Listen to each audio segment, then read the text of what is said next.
தோட்டத்தில் உள்ள பூக்கள் எல்லாமே வண்ணப் பூக்கள் எல்லாமே தலையை திருப்பி பார்க்கும் ஆனால் அழைத்தது உனைத்தானே நானோ அழைத்தது உனைத்தானே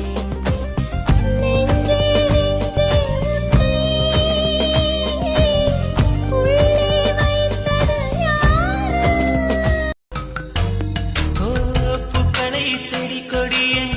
பொருள் என்று நினைத்திருந்தேன் பூவை உன்னை பார்த்த பின்னே பூக்களின் மொழி அறிந்தேன்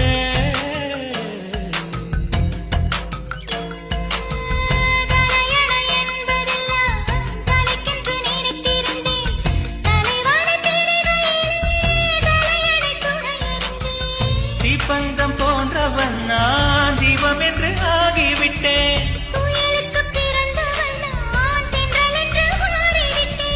கருங்கலை போன்றவன் நான் கற்பு